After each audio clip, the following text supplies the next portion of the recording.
하나님의 성품 중 하나입니다. 우리가 하나님의 형상을 닮았다고 했을 때 하나님의 모습, 하나님의 성품도 닮아 있거든요. 하나님은 영이시기 때문에 육신이 없잖아요. 근데 저는 느낄 수 있어요. 우리가 눈이 있다는 건 하나님이 볼 수 있다는 분이에요. 우리가 상상한 그 이상을 만들 수 없거든요. 작품은 작가를 넘어설 수 없어요. 그래서 우리 창조하신 분이 우리를 눈을 있게 만들었다는 건 본다는 얘기고요. 귀가 있다는 건 들으시고, 코가 있다는 건 냄새를 맡고, 입이 있다는 거는 말씀하신다는 뜻을 반영한 거라고 저는 봐요. 이 몸만 아니라 우리의 성품도 닮아 있어요. 처음에는 하나님이 어떠한 것인지를 자연스럽게 담게 돼 있어요. 자녀가 부모를 닮듯이 하나님이 창조한 우리가 하나님을 닮아 있다는 뜻이에요. 언제 자녀가 기특하고 기쁜가? 잘 자라서 행복하게 살기를 바라는 것, 행복하게 사는 모습을 보는 것이 부모의 기쁨이에요. 근데 마음 쓰는 게 정말 나보다 더 잘 마음을 넉넉하게 쓰고 그렇게 살아가는 모습 보면은 그렇게 기쁠 수가 없어요. 성품이 어질고 다른 사람한테 잘 대하고 다른 사람과 잘 어울리고 뭐 이렇게 살아가는 모습 보면은 그렇게 기쁠 수가 없어요. 또 기쁜 건 뭐냐? 나의 모습이 닮아 있는 것이 좋은 점이 잘 닮아 있을 때, 그럴 때 참 기특하고 기쁘고 대견해요. 하나님도 저는 마찬가지라고 생각해요. 하나님이 만드신 우리 피조물이 우리가 하나님의 모습이 우리 가운데 나타나요. 하나님이 원하시는 모습이 그 가운데 나타나요. 그렇게 살아요. 그때 정말 뿌듯하고 보람을 느끼고 행복하실 거예요. 오늘 말씀을 제가 어떻게 할까 고민하다가 제목을 성도의 품위는 무엇인가 라는 품위에 대해서 한번 얘기를 해봐야 되겠어요.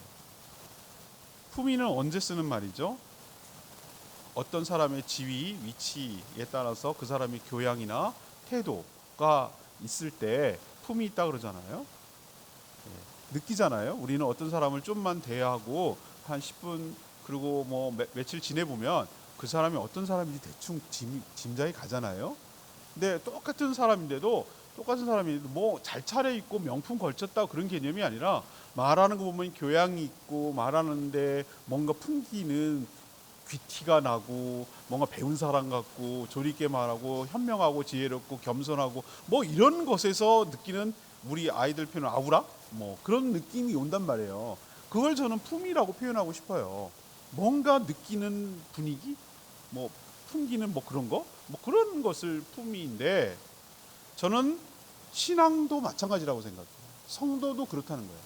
뭔가 그렇지 않은 사람과 차별화된 뭔가가 풍기는 뭔가 느낌, 그런 걸 성도의 품이라고 표현하고 싶은데 오늘 말씀을 통해서 이렇게 사는 것이 성도의 품이 있는 삶이라고 말할 수 있겠구나 라고 잘 귀담아 들으시고 저도 여러분도 성도답게 품이 있게 하나님의 자녀답게 하나님의 백성답게 품이 있게 살아가는 저와 여러분 되기를 소망합니다. 자, 그럼 첫 번째 볼까요? 첫 번째는 어려운 이웃에 대해서 자비와 긍휼을 나타낼 때, 어려운 이웃에게 자비와 긍휼을 보일 때, 나타낼 때, 이때 성도로서의 품위가 나타나는 거예요. 품위가 있다고 말하는 거예요. 오늘 15절 보면은 여러분 읽었죠? 저랑 같이 15절에 뭐라고 했습니까? 종이 도망쳤어요.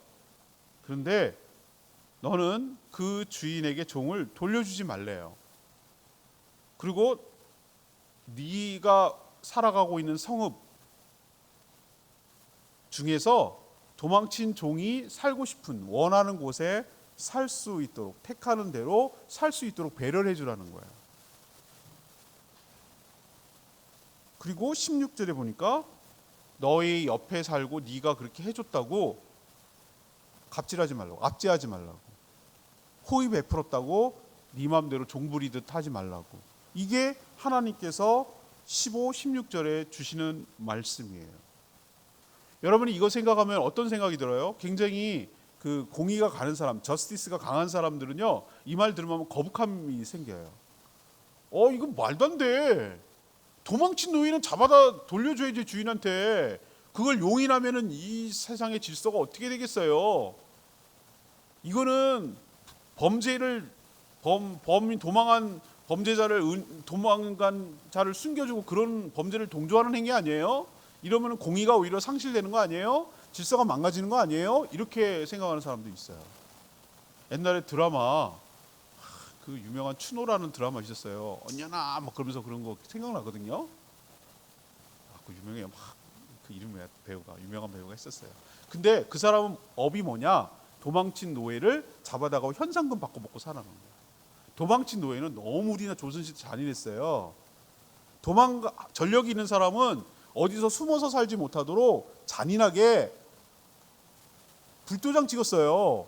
소에다가 찍고 막 이런 걸 갖다가 사람 얼굴에다가 찍었어요. 남자 노예, 도망친 노예는 여기다가 노라고 한자를 새겼어요. 여자는 비라고 새겼어요. 그래서 노비예요. 얘는 도망친 전력이 있으니까 예의주시하고 감시 잘해, 뭐 이런 형벌이에요. 형벌.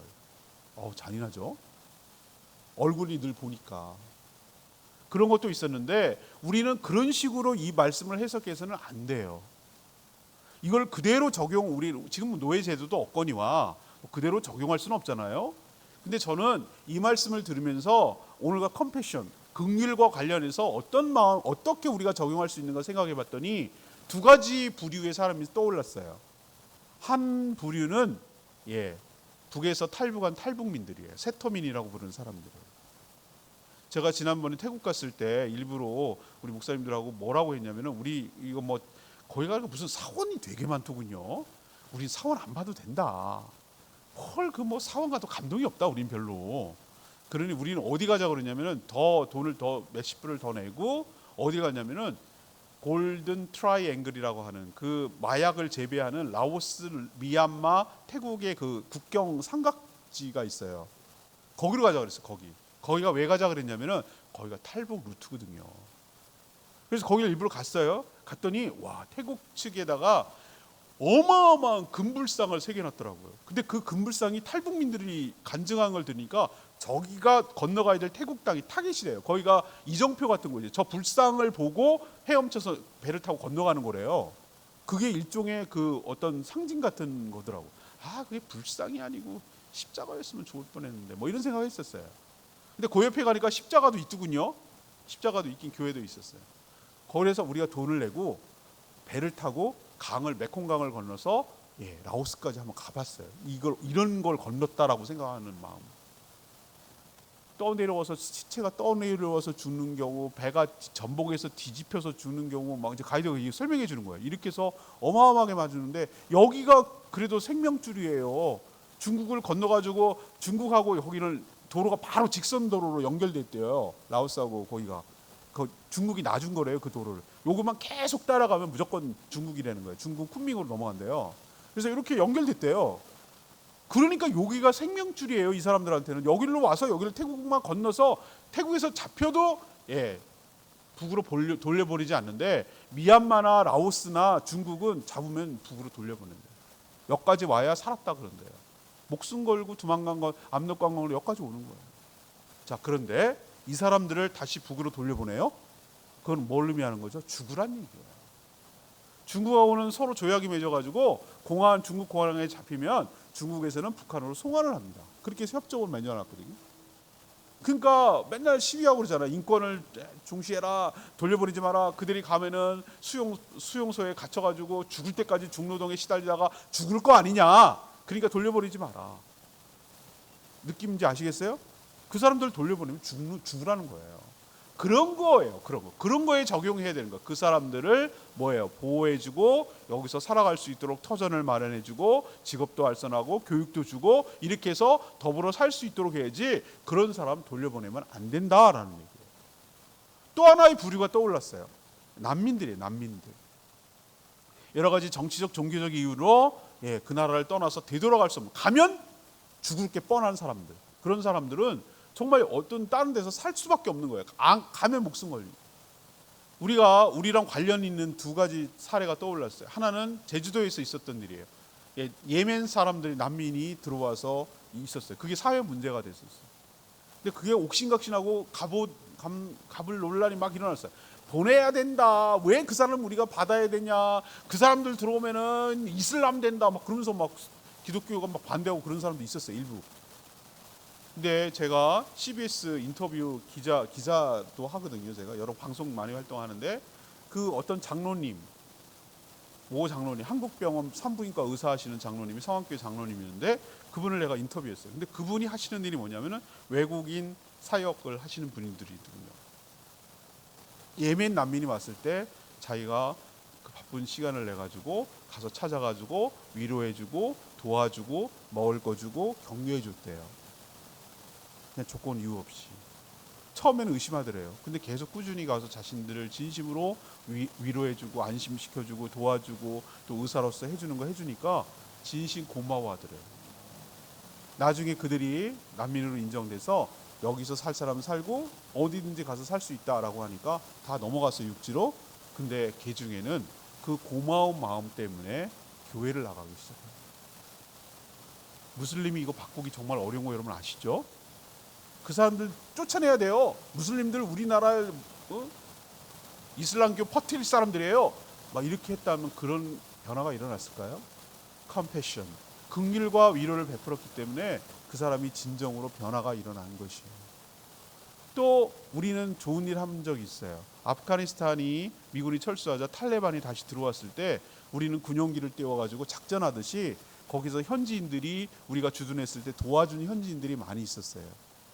통역도 해주고 뭐 여러 가지 이유로 도와줬어요. 근데 탈레반이 다시 짓고 나면 외국인들, 외부 세력과 결탁해서 도와줬던 사람들 다 잡아다가 분명히 죽일 게 분명해요. 그래서 어떡합니까? 군용기를 띄워서 군사작전 하듯이 그 사람들 다 수용기에 태워가지고 수송기에 태워가지고 우리나라에 데리고 들어왔어요. 그리고 그 사람들이 원하는 곳에 살 수 있도록 했어요. 근데 다 사람들이 하는 말이 그때 정말 잘했다. 이건 돈이 안 아깝다. 그렇게 해야 된다. 우리나라 국격을 보여줬다. 우리나라를 도와준 사람들 외면하지 않고 남을라 우리 필요할 때만 이용하고 버리지 않는다. 우리나라의 품위를 높여줬다. 그러면서 그렇게 돈 쓴 거에 대해서는 뭐라고 안 하더라고요. 여론이. 그거 잘했다고 그러더라고요. 맞아요. 그겁니다. 그거예요. 그건 나라 차원에서 했는데 우리 성도들도 그렇게 해야 된다는 거예요. 이 사람이 돌려보내면 너무나 불이익을 당하고 죽을 게 뻔하다면 어떻게 해요? 보내지 않는 게 그 사람 생명을 위한 거. 그게 하나님의 뜻이에요. 보호해줘야 되는 거예요. 하나님께서는 묻고 따지지 않아요. 이 사람이 무슨 종교가 어떻고 이거 아니에요. 생명의 위협을 받는 사람이면 일단 지켜주고 보호하는 것이 하나님의 뜻이고 그 일을 도와주고 그 일을 행하는 것이 성도의 품위인 줄로 믿습니다. 또 하나 연장선에서 이렇게 얘기해요. 너희들 압제하지 말라고 그랬어요. 압제하지 말라. 이 얘기는 뭐냐? 너네들한테 호의 베풀었다고 갑질하지 말라고. 탈북민들 내가 너네들 한원 통과해가지고 뭐 정착금도 주고 그랬으니까 해야지 막 그러고 갑질하지 말라고. 난민들 너희들 수용해가지고 우리 했으니까 우리 해야지 우리 뭐 해야지 뭐 이런 식으로 갑질하지 말라고. 압제하지 말라고. 호의를 베풀었다는 이유로 그것을 가지고 사람을 부리지 말라고. 이것까지 하나님께서 얘기한 거예요. 이게 전부 다 컴패션의 연장선에 있는 거예요. 또 다른 측면에서 하나님이 어떻게 컴패션을 하라고 하는지 보여주는데 뭐냐면 이자 받지 말라는 얘기가 19절에 나와요. 내가 형제에게 꾸어주거든 이자 받지 마라. 돈의 이자, 식문의 이자, 이자 낼 만한 모든 것에 이자 받지 말라고 그랬어요. 여기서 형제는 brother는 혈육을 말하는 게 아니라 같은 동족, 우리로 치면 성도를 말하는 거예요. 같이 예수 그리스도 때문에 믿게 된 그리스도 안에서 형제 자매를 말하는 거예요. 그 사람이 너무 어려움에 처해 있어. 제가 지난번에 구제에 대해서 설교했을 때 뭐라고 그랬습니까? 동거래하지 마세요. 성도들 간에. 만약에 동거래 해야 되는 상황이 있을 때는 자기가 형편되는 것만큼 그냥 주고 끝내세요. 받을 생각하지 마세요. 근데 너무 큰 돈이야.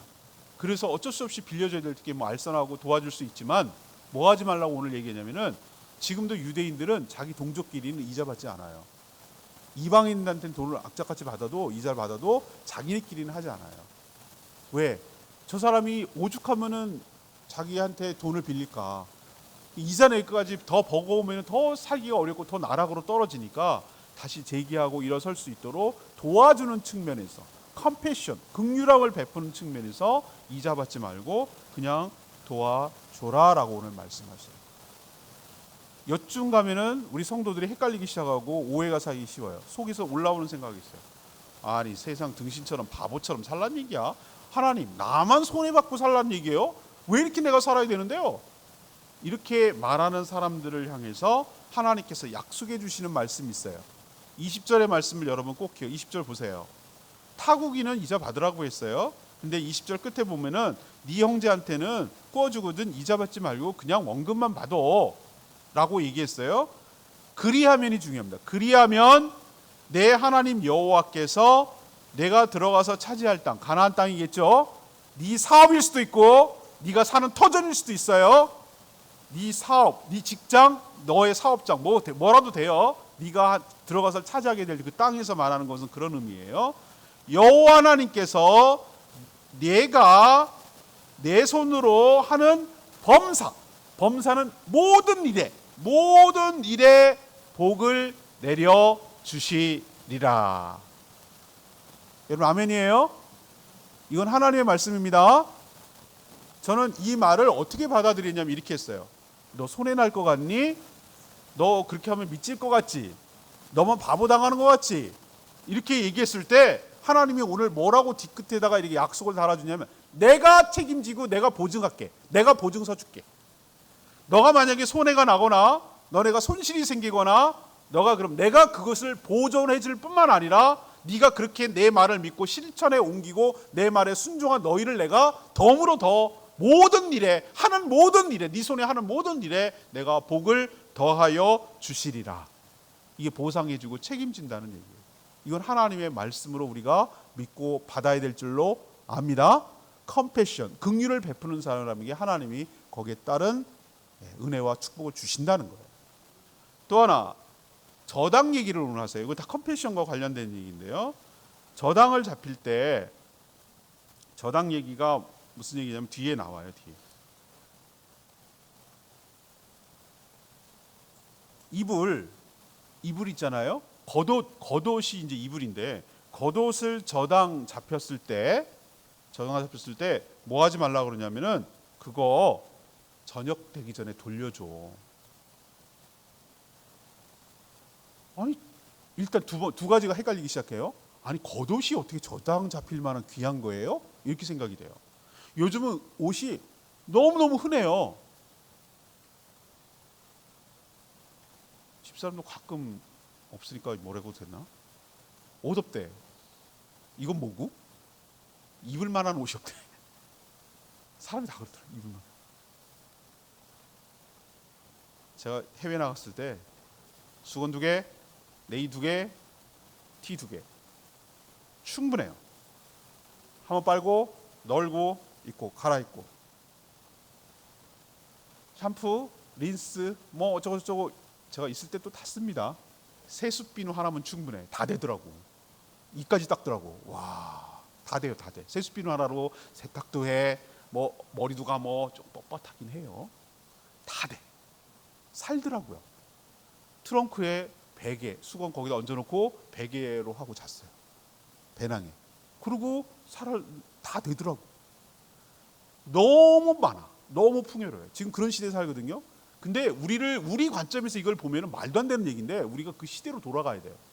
그 시대는 가난한 옷이 너무너무 귀해서 옷을 만든다는 거 요처럼 화학 제품을 이렇게 만들 수가 없고 양털이나 뭐 면을 이렇게 해야 되기 때문에 가난한 사람들은 한 벌로 평생 나는 거예요. 평생. 그리고 요것처럼 속옷, 뭐 양말, 뭐 이런 거 다양하게 갇혀 입지 않아요. 옛날에 뭐냐면 속옷 하나, 겉옷 하나, 딱 두 개. 요게 그 사람의 복장 전부였어요. 겉옷은 어떤 용도도 같이 가능했냐면은 거기는 일교차가 너무 심해요. 낮에 더울 때는 어마어마하게 뜨겁고 그늘만 가면 시원하고 습하진 않은데 저녁이 되면 어마어마하게 춥고 이게 갭이 너무 크기 때문에 겨울 같아. 밤에 잘 때는 겨울 같은 느낌 덜덜덜 떨린단 말이에요. 저 경험해서 알거든요. 그러면 이 겉옷은 어떤 역할을 했냐면은 좀 덮고 자는 이불 역할도 했단 말이에요. 이렇게 관념을 잡아야 돼요. 옷이 귀했다, 겉옷은 이불 역할도 했다라는 것을 감안해서 이것을 볼 때 의미가 있게 다가와요. 근데 오죽하면 그 겉옷까지 벗어가지고 저당을 잡힐 만큼 지금 힘드냐 이 말이에요.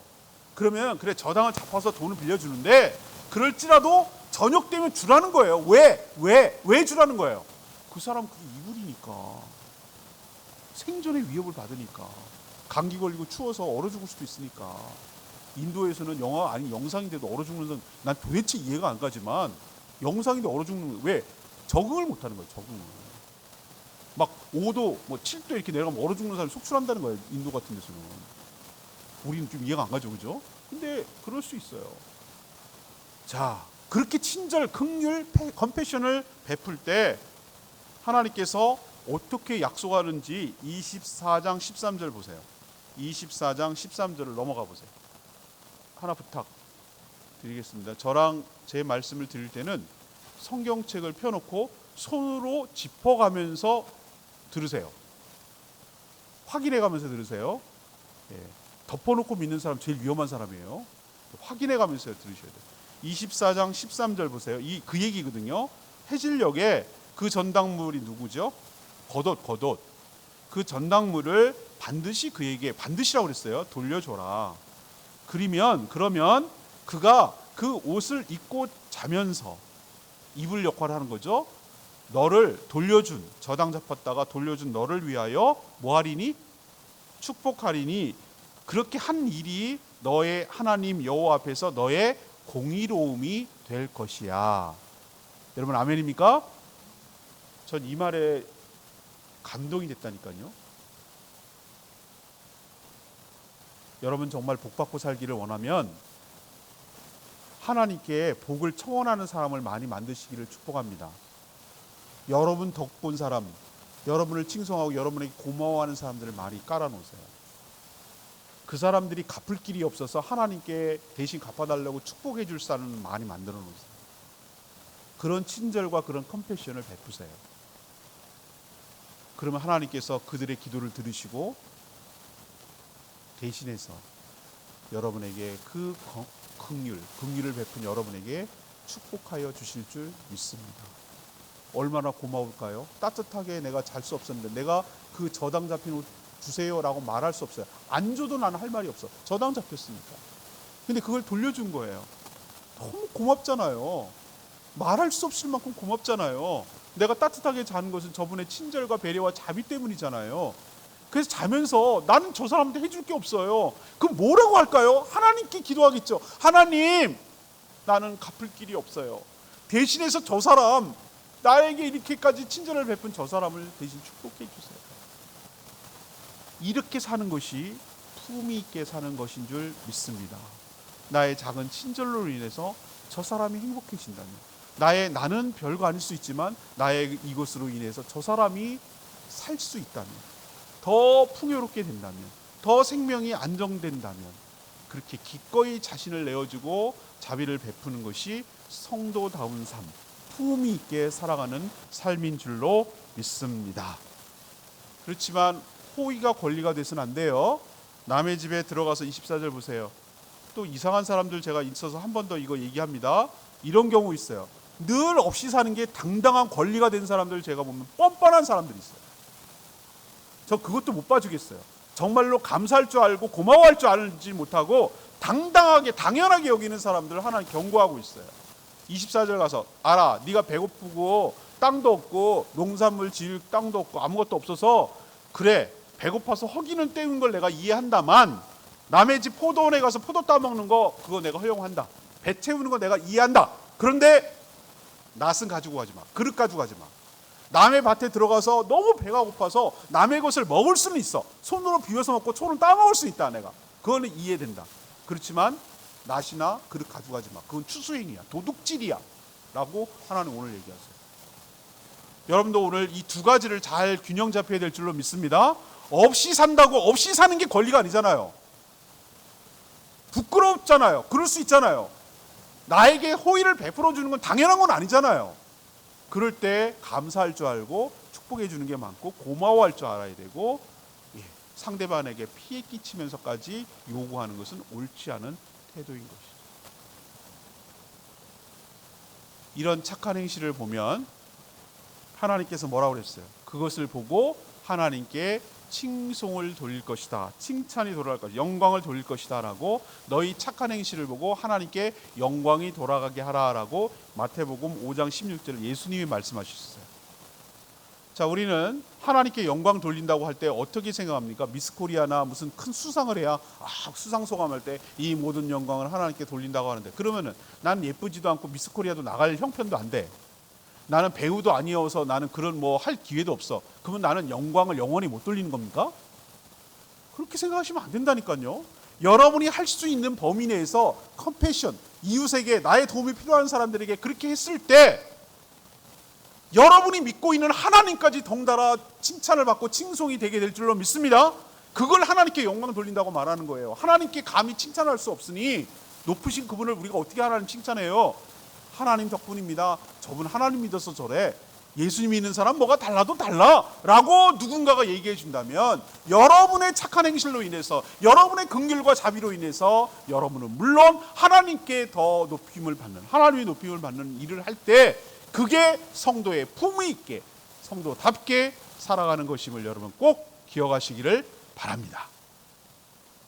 두 번째, 성도의 품위 있게 살아가는 두 번째는 하나님이 역겨워하는 짓을 안 하는 거예요. 자녀가 어떤 비행을 하거나 범죄를 할 때 학교 부모님 좀 오셔야 되겠어요? 가면 죄인 모드예요. 내가 잘못한 거 아니야. 내 새끼가 잘못했는데 내가 부끄러워. 그렇게 되는 거예요. 우리가 잘못하면 우리만 피해가 있고 부끄러운 게 아니라 우리가 믿는 하나님까지 욕먹인 거라고요. 우리 어깨에 하나님의 이름이 걸려있는 거 여러분 꼭 기억하시기 바랍니다. 세상 사람들은 안 보이는 하나님 몰라요. 예수 그리스도를 믿는다고 하는 여러분의 삶을 보고 하나님을 보는 거예요. 여러분의 삶은 곧 예수 그리스도의 삶이고 하나님의 모습을 드러내는 거예요. 이런 거 생각하면 섬찟하고 두려워야 돼요.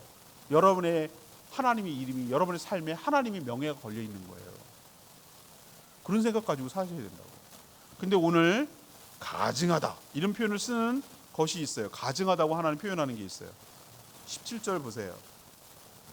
이스라엘 여자 중에 창기가 있지 못할 것이요 이스라엘 남자 중에 남창이 있지 못할 것이다. 창기가 번 돈 이콜 개 같은 자의 소득은 어떤 서원하는 일로든지 내 하나님 여호와의 전에 가주지 말라. 이 둘 이렇게 번 돈 갖고 오는 거 하나님 여호와께 가증한 것임이니라. 이렇게 표현했어요. 가증하는 것이 역겨워서 토할 만큼 마음에 안 든다 그 뜻을 할 때 하나님 가증하다 이런 표현을 써요. 창기는 있어서는 안 될 것이다 라고 오늘 표현했어요. 이거는 어떤 일이냐면은 이스라엘 백성들이 그렇게 없애버리라고 한 가나안의 토착신이 바알과 아세라예요. 바알은 남자신, 아세라는 여자신이에요. 바알이 어떻게 형상된 남성의 성기 모양으로 커다랗게 세워져 있어요.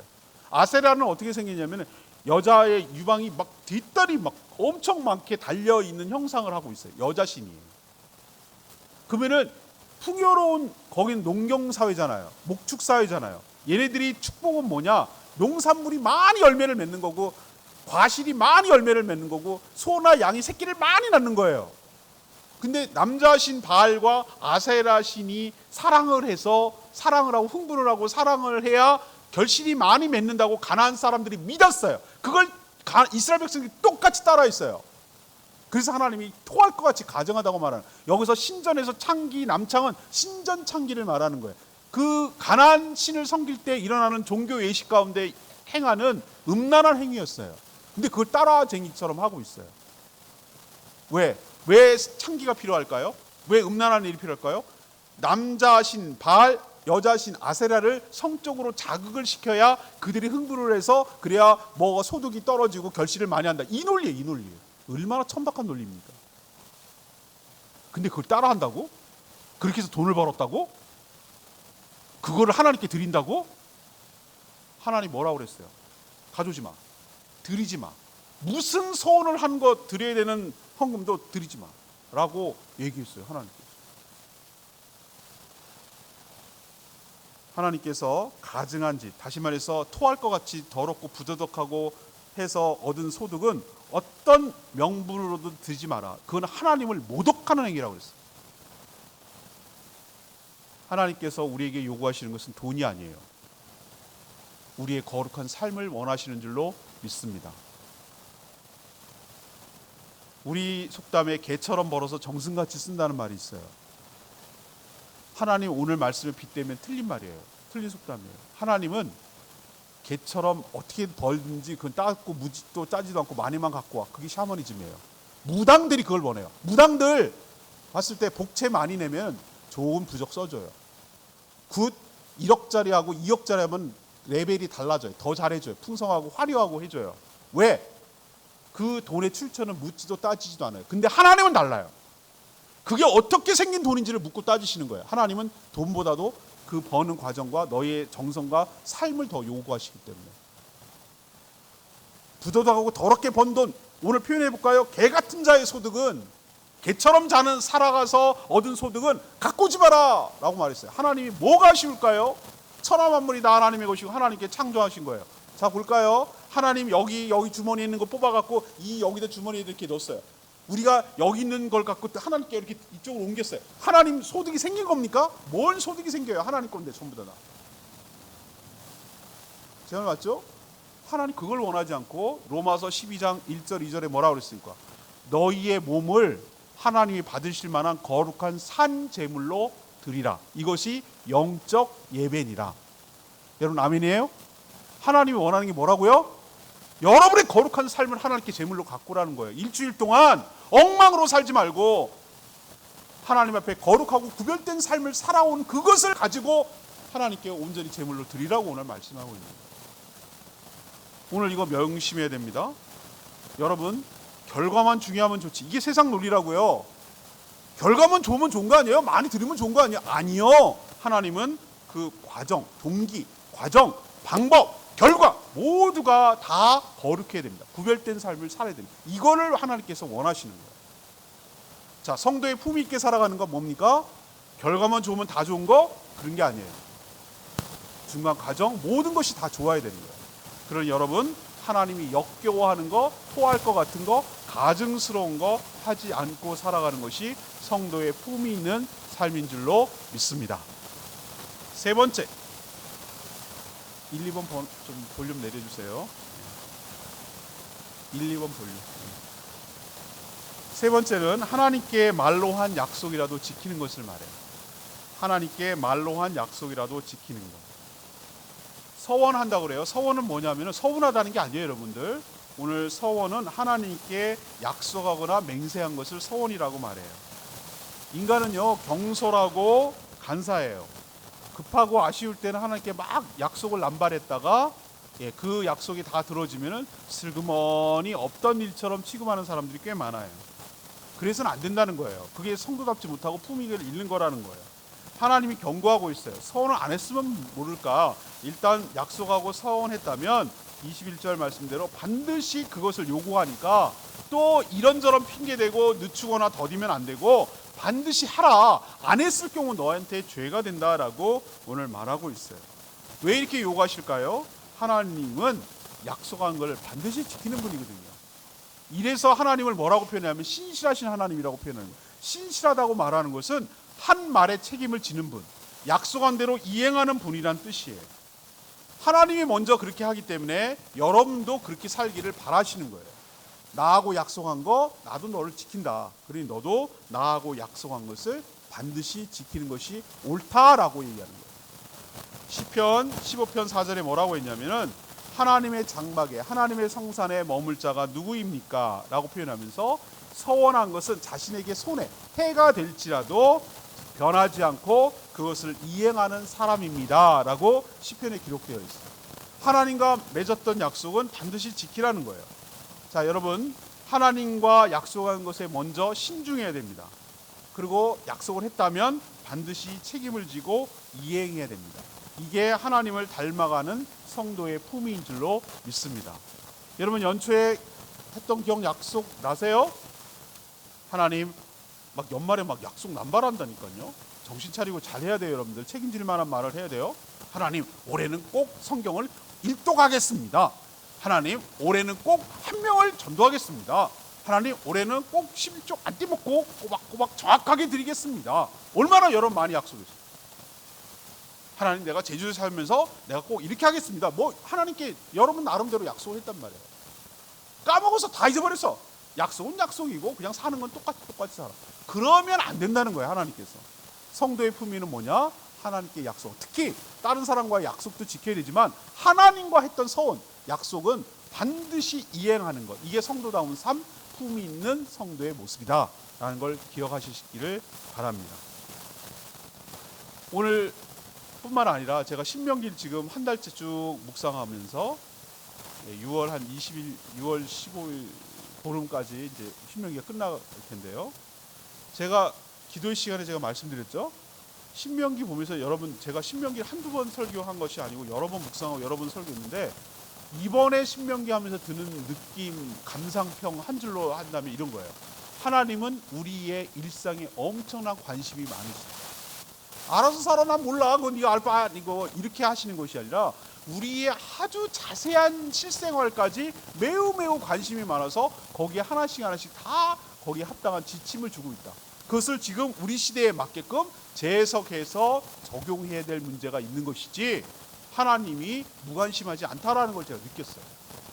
여러분, 제일 위선적이고 가증스러운 삶이 뭔지 아십니까? 신앙 따로 생활 따로 하는 거예요. 신앙만 좋다라고 할 때 그 신앙이 말 잘하고 뭐 이런 것만, 종교적 행위만 잘하는 것을 신앙 좋다고 말하지 않아요. 생활과 붙여야 돼요. 신앙 생활을 잘하는 사람이 신앙이 좋은 사람이에요. 우리 일상에서 하나님의 자녀답게, 성도답게 품위 있게 살아가는 것을 보여줄 때, 그때 이 사람이 신앙생활을 잘한다고 말할 수 있어요. 그러니 우리는 작은 선행을, 남을 긍휼히 여기고 불쌍히 여기는 마음으로 작은 친절을, 선행을 베풀며 살아가는, 그래서 성도의 품위 있게 살아가는, 보여주는 저와 여러분 되기를 원합니다. 그리고 하나님 결과만 좋다면 좋은 분이 아니에요. 반드시 어떤 것이 좋아야 되는, 동기, 과정과 방법, 결과 모두가 다 좋아야 돼요. 근데 우리는 뭐 합니까? 좋은 마음으로 했다니까요. 근데 과정과 결과가 안 좋아. 안 좋은 방법을 했어요. 그거 하나님 기뻐하지 않으세요. 이 모두가 다 선해야 돼요. 거룩해야 돼요. 하나님께서 우리가 기대하는 바는 거룩한 삶을 원하시지 뭔가를 물질을 요구하는 분이 아니에요. 세 번째로 기억해야 될 거, 약속은 신뢰의 기본이에요. 저 사람이 있어요. 여러분도 인간관계를 보세요. 저 사람이 뭐라고 약속했는데, 말을 했는데 안 지켜. 저 사람 계속 보겠어요? 저 사람은 약속 안 지키는 사람하고 무슨 관계를 맺고 어떤 일을 도모하겠어요? 못합니다. 믿음이 없으면 어떤 일을 할 수가 없어요. 같이 살 수가 없어요. 사람 사이의 관계도 그래요.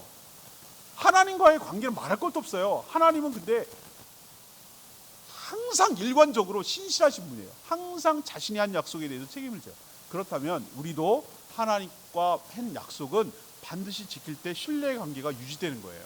신뢰관계가 있을 때, 하나님과 신뢰관계가 있을 때 하나님의 사랑과 축복이 우리 삶 가운데 있게 되는 거예요. 그게 축복받는 비결이에요. 신뢰관계가 깨지면 하나님과 관계가 깨졌기 때문에 하나님께 오는 게 없어요. 근데 그 신뢰를 쌓는 방법이 뭐냐? 약속한 것을 지키는 거예요. 여러분, 서원하는 것 반드시 요구하고 계시니까 지켜서 품위 있게 살아가는 저와 여러분 되기를 소망합니다. 오늘 말씀 붙들고 기도하기 전에 찬양지 600장